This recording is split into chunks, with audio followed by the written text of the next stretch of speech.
เลาะปลากันนะทุกคนเด้อนี่ตอนเช้าประมาณ6 โมงกว่า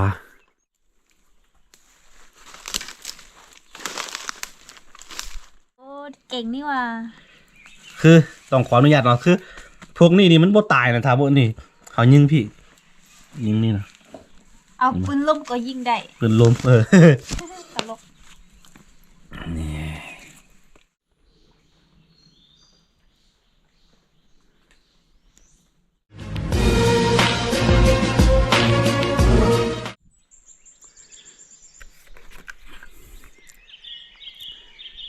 สวัสดีแล้วก็สวัสดีทุกคนยินดีต้อนรับเข้าสู่ช่องอาคาน้อย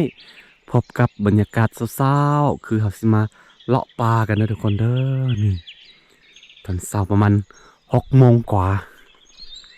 หมอกแต้ม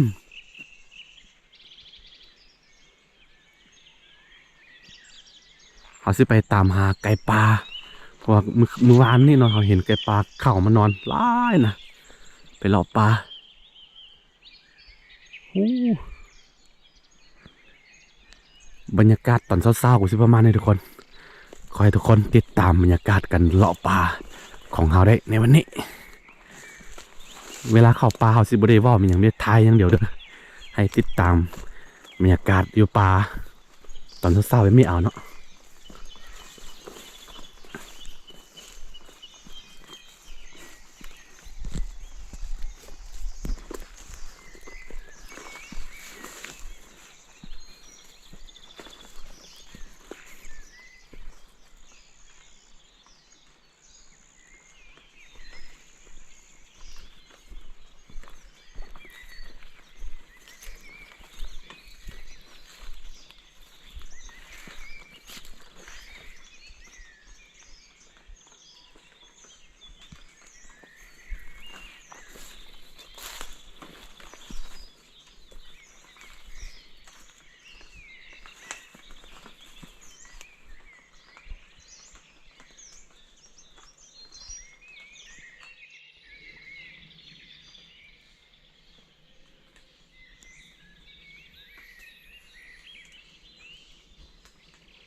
ฝูงไก่ปลา10 กว่าตัว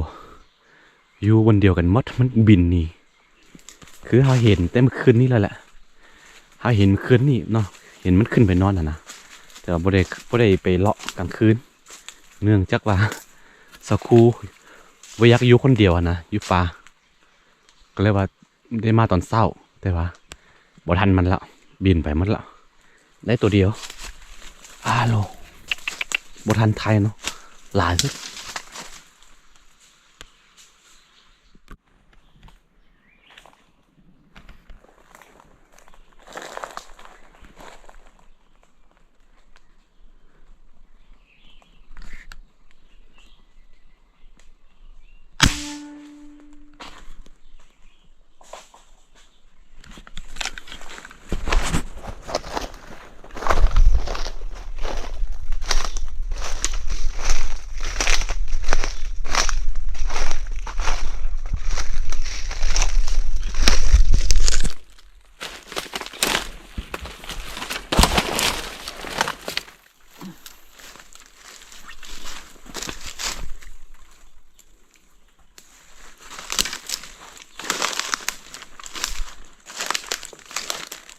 อนุญาตเด้อบ่หาบ่ได้กิน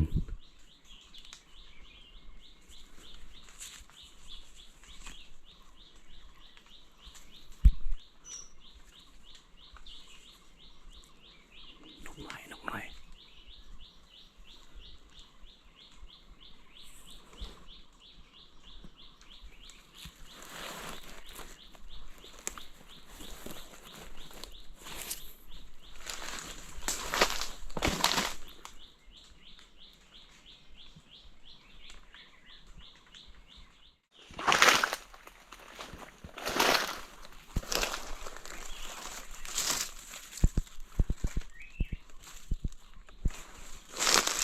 ยิงนกน้อยตกบ่เห็น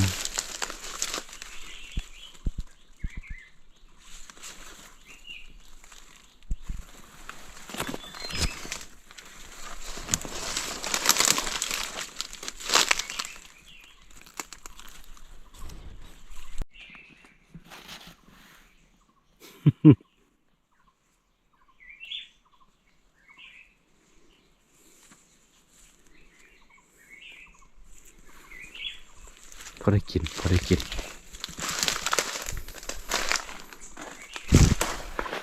หาอาหารให้ภรรยาสูงนี่เพิ่นต้องการทับโปรตีนสูง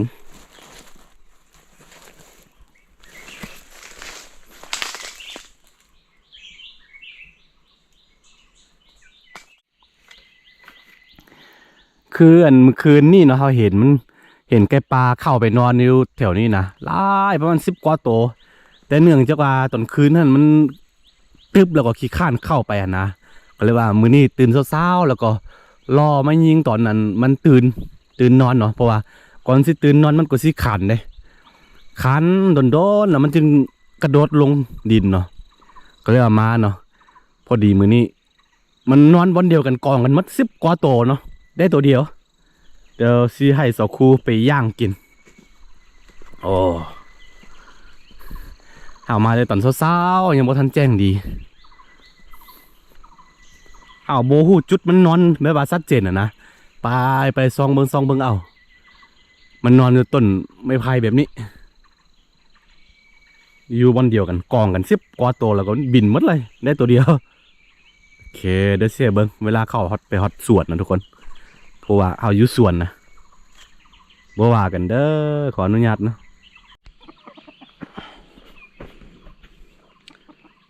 โอเคทุกคนตอนนี้ก็มาฮอดสวนแล้วเฮ้ย ไงยังวะเป็นหยังนี่ ไก่ปลา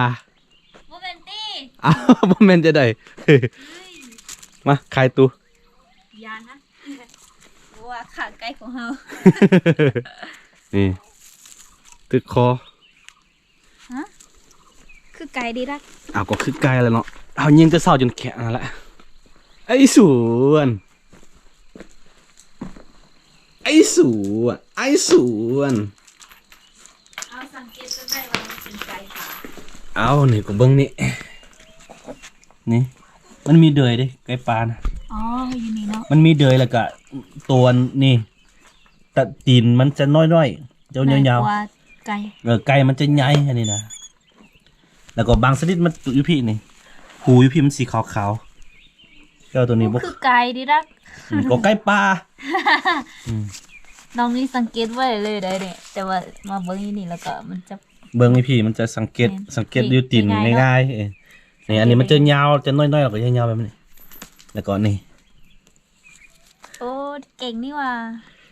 คือต้องขออนุญาตเนาะคือพวกนี้นี่มันบ่ตายนะถ้าบ่นี่เขายิงพี่ยิงนี่นะ เอาปืนลมก็ยิงได้ ปืนลม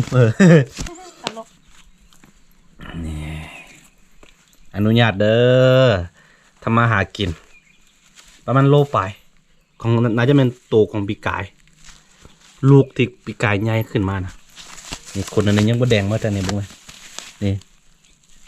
สังเกตอันนี้ก็ฮู้นะเห็นบ่ ตัวผู้เนาะ จะไปย่างกินกัน ได้กินแล้วได้กินไก่ปลา ถามมา2-3 ปี นี่ นกเนี่ย นกยังผู้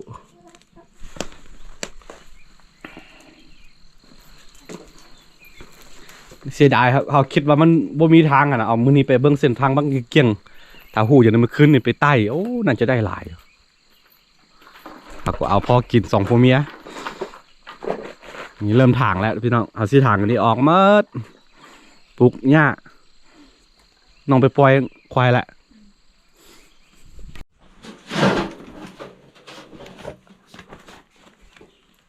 น้องว่าเสียอย่างกินตัวนี้น่ะ ปี สิย่างกินมันบ่ ที่อยากกิน โอ้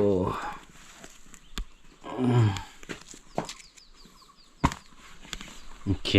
เป็นคลิปว่าหาอยู่หากินพี่น้องเอ้ยบ่หาก็บ่ได้กินบ่ว่ากันเนาะโดนๆเทื่อนึงสักครู่เพิ่นอยากกินย่างไก่ก็เลยว่าต้องได้หา โอเค เจอกันในคลิปหน้าทุกคนสบายดี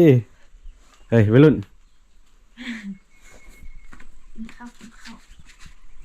กินข้าวนี่กลับมากับห้างพาข้าวแบบนี้ แม่เฮือนที่ดี